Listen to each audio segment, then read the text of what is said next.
Hello everyone, कैसे हैं आप सभी लोग। Today we starting the class that is all about the international monetary international money market. तो प्लीज जल्दी से सभी लोग ज्वाइन करो ताकि सेशन को स्टार्ट किया जा सके। Please join everyone.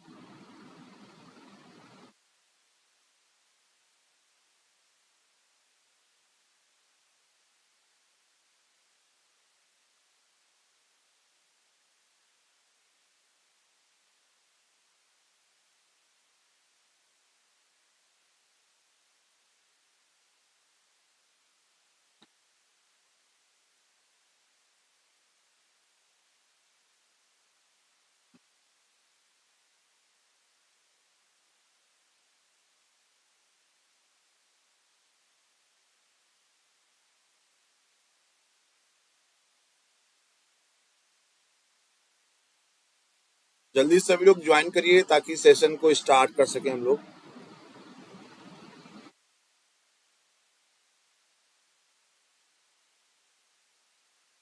Very good evening Priyanka.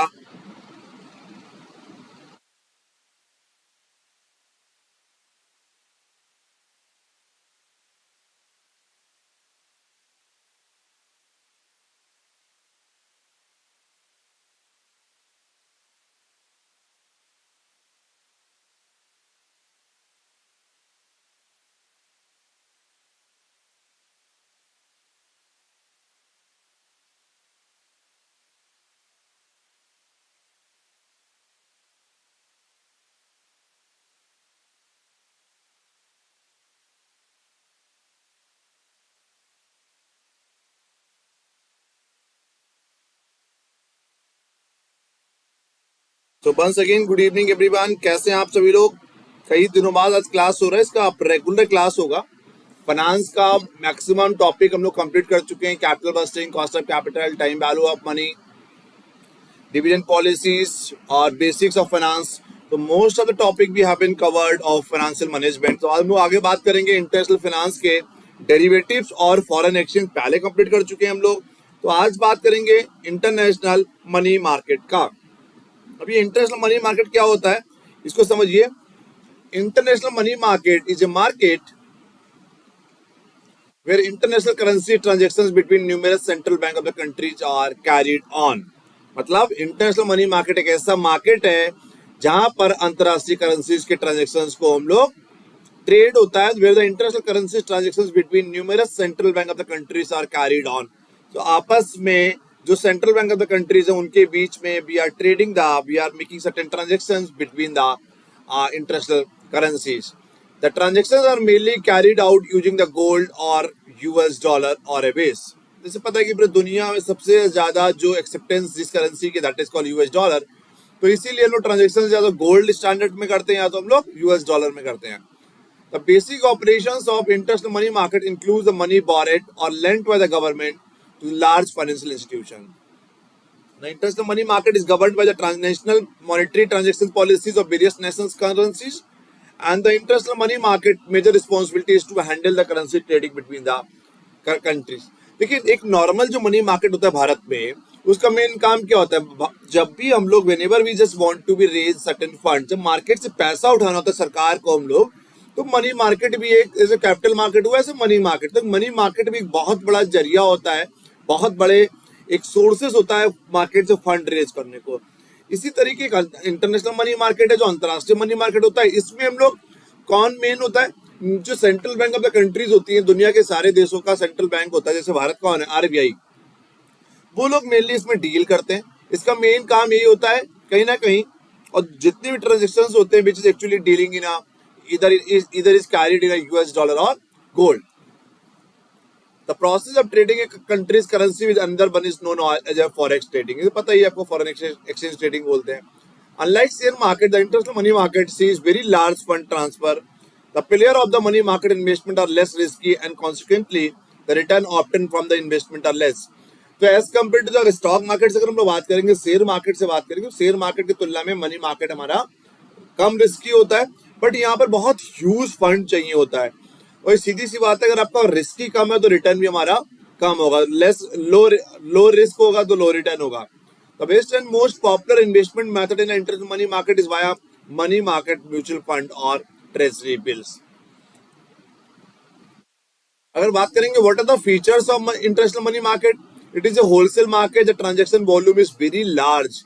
क्योंकि छोटा मोटा इंसान और जो बहुत छोटा मोटा होता है या बहुत small scale investors they don't deal with the international money market because the volume is very large and it's a wholesale market.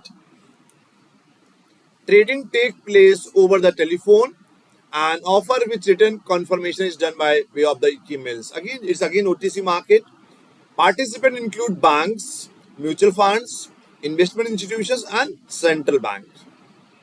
तो कौन कौन इंटरनेशनल मनी मार्केट में पार्टिसिपेट करता है? बैंक्स करते हैं, म्यूचुअल फंड्स करते हैं, इन्वेस्टमेंट इंस्टीट्यूशंस की बात करेंगे और central bank of the respective countries की बात भी इसके अंतर्गत हम लोग करते हैं. उसके अलावा there is a impersonal relationship between the participant in the money market, so pure competition exists. याद रखिएगा, there is a impersonal relationship between the participant in the money market. कोई पर्सनल रिलेशनशिप नहीं होती, इम्पर्सनल रिलेशनशिप होती है, इसीलिए इसको pure competition exist करता है. ये money market operations focus on particular area which serve a region on an area on the base of market size and need the area may be differ. There are 5 major segment of money market: certificate of deposits, commercial paper, swappings, repos and government treasury securities. जैसे normally भी आपको पता होगा money market में कौन कौन सा होता है. कैश मैनेजमेंट बिल की बात करते हैं, ट्रेजरी बिल्स की बात करते हैं, सीओडी सर्टिफिकेट ऑफ डिपॉजिट्स की बात करते हैं, कॉमर्शियल पेपर की बात करते हैं. Same documents, same instruments which we are having in international money market. Now, what are the functions of money market? There are 3 basic functions of money market. It provides a balancing tool for equating the demand for and supply of the short-term funds. Demand supply को equate कर रहा है हम लोग short-term funds के लिए.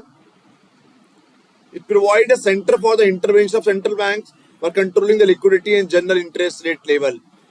कहीं ना कहीं it's provide centre for the intervention of central banks, क्योंकि कहीं ना कहीं मनी मार्केट में सेंट्रल बैंक इंटरवेन करता है, लिक्विडिटी को कंट्रोल करते हैं हम लोग. मार्केट में एक्सेस लिक्विडिटी होगा तो इन्फ्लेशन होगा, लिक्विडिटी की कमी होगी तो मार्केट में डिफ्लेशन हो जाएगा. तो we just need to maintain the liquidity in such a manner so we can maintain the एक normal price in the market. Just provide a centre for the intervention of the central bank for controlling liquidity and general interest.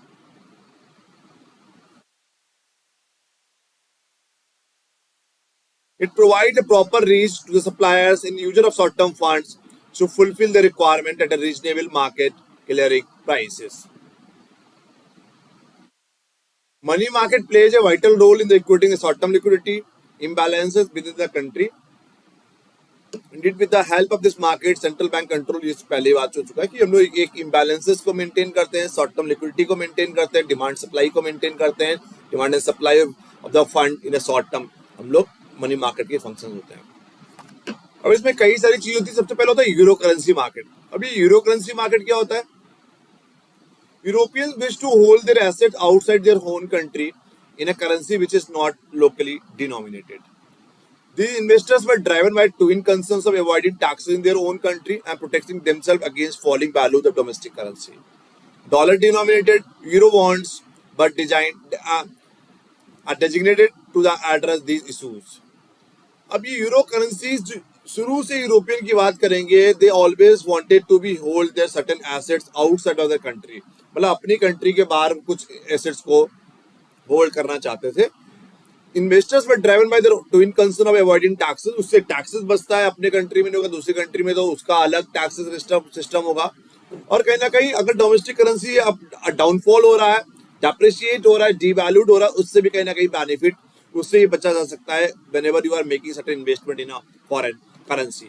So these bonds were in a bearer forms, hence there was no ownership and no tax withheld. The term euro is used because the transactions originated in the Europe, mainly the London, but later on expanded fast to the countries like Hong Kong, Singapore. In the Far East, at present more than half of the transactions in the euro market take place outside the Europe. मतलब अगर euro currency की market की बात करें, it has been started in the Europe से start हुआ था, London से स्टार्ट हुआ, but it has expanded across the Hong Kong की बात करें, सिंगापुर की बात करिए, आज ईस्टर्न कंट्रीज में भी है.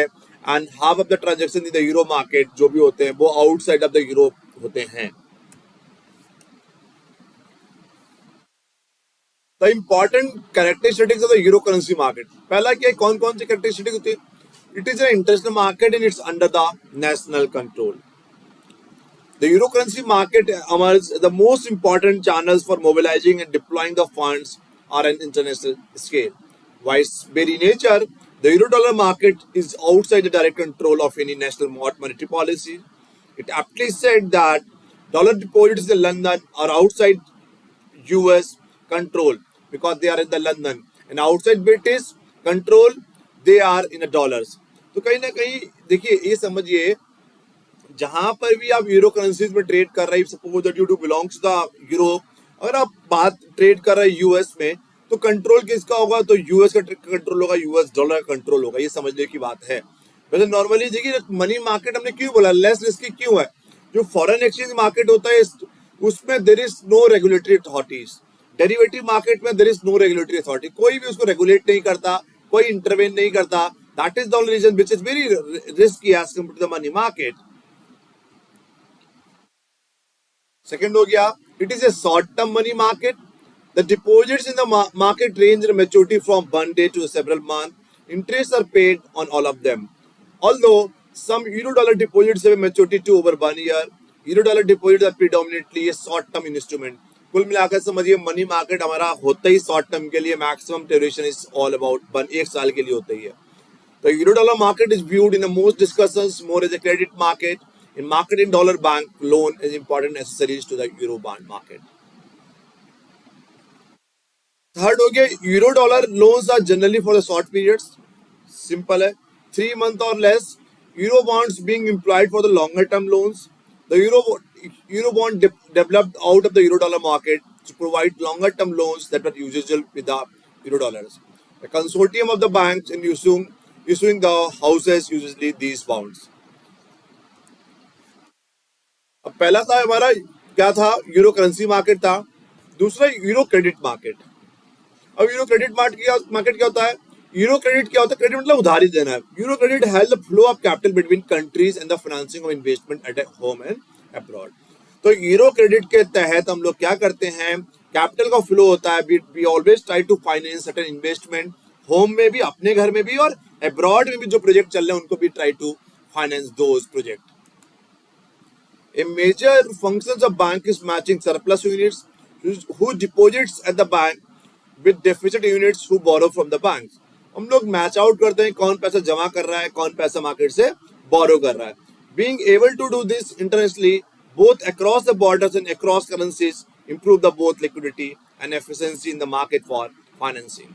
Banks may also engage in syndicated loans in the euro credit market, where a loan is made by a group syndicate of the banks. मतलब जब दो या दो से ज्यादा बैंक्स मिलकर आपस में लोन प्रोवाइड करती है, इसमें syndicated loans reduce the risk of the borrower's default for each individual bank's loaning fund and are often found where the size of the loan is too big for one bank to do by itself.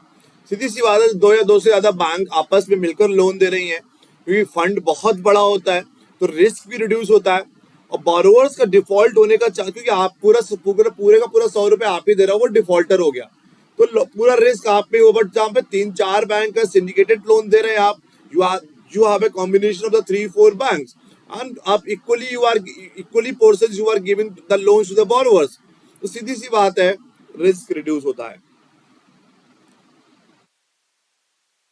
Often the banks in a syndicate will be headquartered in a different countries but lending in a one currency. An example of how the euro credit market can work to improve the flow of fund internationally. Third होता है euro bond market. अब ये euro bond market क्या होता है? Euro currency हो गया, euro credit हो गया, इसमें बॉन्ड्स इशू करने की बात करते हैं. Euro bonds are debt instruments that denominated in a currency other than the home currency of the country and market in which it is issued. मतलब यूरो बॉन्ड एक डेट इंस्ट्रूमेंट होता है, वो ऐसी करेंसीज में इसको डिनोमिनेटेड करते हैं other than the home currency. अपनी करेंसी के अलावा दूसरी करेंसीज में हम लोग यूरो बॉन्ड के तहत मार्केट में पैसा उठाने की कोशिश करते हैं. Euro bonds are frequently grouped together by the currency in which they are denominated, such as euro dollar as a euro yen bonds. Since euro bonds are issued in external currency, they are often called external bonds. Euro bonds are important because they help organizations raise capital while having the flexibility to issue them in the कुल मिलाकर euro bonds में हम लोग क्या करते हैं, simple में समझिए, आप अपनी करेंसी में पैसा रेज नहीं करते, आप दूसरी करेंसी में other than your home currency में आप क्या करते हैं, उसको डेट इंस्ट्रूमेंट्स को इशू करते हैं। आगे देखिए, इसमें issue of the euro bonds usually handled by international syndicate of the financial institutions on behalf of the borrowers, one of which may underwrite the bonds, thus guaranteeing the purchase of the entire issue. A foreign bonds may define as an international bond sold by the foreign borrowers but denominated in the currency of the country in which it is placed. Simple है। अब बात करते हैं type of the euro bond. यहाँ से question पूछा गया, very important है, बता दे रहे हैं आपको। टाइप्स ऑफ यूरो बॉन्ड्स में there are 3 types of euro bonds. पहला हो गया state bonds. Bonds is one having the specified interest coupon and a specified maturity date. Bonds में एक स्पेसिफाइड इंटरेस्ट कूपन होता है, स्पेसिफाइड मैच्योरिटी डेट होती है, पहले से फिक्स होती है। स्टेट बॉन्ड में issue with floating rate of interest, floating rate पे इशू करते हैं हम इसको। सच बॉन्ड्स में have their interest rate fixed at 6 month interval of stated margin over the लिवॉर। लिवॉर क्या होता है? लंदन इंटरबैंक, हम उस ऑफरिंग रेट की बात करते हैं। Over the LIBOR for deposits in the currency of the bond. So in the case of euro dollar bond, interest rate may base upon the LIBOR for the euro dollar deposits. तो state bond क्या होता है? Simple सी बात है, यहाँ पे specify interest होता है, स्पेसिफाई मैच्योरिटी डेट होती है। स्टेट बॉन्ड हम लोग इशू करते हैं, फ्लोटिंग रेट पे इशू करते हैं, और एक सर्टेन बॉन्ड्स हम लोग फिक्स कर लेते हैं, 6 मंथ के इंटरवल पे आपको इतना इंटरेस्ट देना है। सेकेंड हो गया convertible euro bonds. The euro bonds is a bond having a specified interest coupon and maturity date, but includes an option for the hold to convert its bonds into an equity share of the company at a conversion price set at the time of the issue. मतलब convertible euro bonds का मतलब है ऐसे bonds को हमने, इसमें maturity date भी होती है, इंटरेस्ट भी होती है, बट इसमें एक ऑप्शन होता है कि हम ऐसे बॉन्ड्स को इक्विटी शेयर में कन्वर्ट कर सकते हैं, जो भी प्राइस आपने पहले फिक्स किया था। फिर medium term euro bonds. Medium term euro notes और shorter term euro bonds with maturity ranging from 3 to 8 years की बात कर रहे हैं। Their issuing procedure is less formal than the larger bonds. Interest rate of the euro notes can be fixed और variable. Medium term euro notes are similar to the medium term roll over euro dollar credits. The difference in that euro dollar market lends hold a claim on A bank, not directly on the borrowers. Bank से claim लेते हैं rather than the borrowers. Characteristics की बात करते हैं। Characteristics of the euro bonds और features of euro bonds की। State bond ने बता दिया, fix interest rate of periodical intervals, आपको पैसा पे करना पड़ता है एक सर्टेन समय में, 6 महीने में। Floating rates notes, roll over pricing, pay out payment usually 6 month interest stated, पहले बात किया। जीरो कूपन बॉन्ड्स की बात करता है इसमें। कन्वर्टेबल बॉन्ड्स हो गया। मॉर्गेज बैक्ड यूरो बॉन्ड्स की बात करता है कि आपको कुछ backed by the pool of the mortgage, other bonds institutions which would otherwise exclude from the euro bonds market can get access. So certain you just need to keep certain, आपको fund raise करना है, आपको you just keep to be certain mortgage आपको करना पड़ेगा। Dual currency bond होते हैं, purchase in one currency, coupons of principal paid in a second currency. एक करेंसी में खरीदिए, दूसरी करेंसी में उसको कन्वर्ट करिए या बेचिए। आप द फीचर्स क्या होते हैं हमने बता ही दिया, हमने आपको स्टार्टिंग में ही। Issuing techniques take the form of placing rather than the formal issuing, एक ठीक है। तो कुल मिलाकर कैरेक्टरिस्टिक्स समझ लीजिए, स्टेट होता है, फ्लोटिंग रेट्स नोट की बात करते हैं, जीरो कूपन बॉन्ड्स की बात करते हैं, कन्वर्टेबल होते हैं, मॉर्गेज बैक यूरो बॉन्ड्स होते हैं, ड्यूअल करेंसी बॉन्ड होते हैं। तो this is all about today's lecture. Basic lecture था, बहुत नए हम पीपीटी आपको शेयर कर दें, कोई डाउट तो आप लोग बताइए।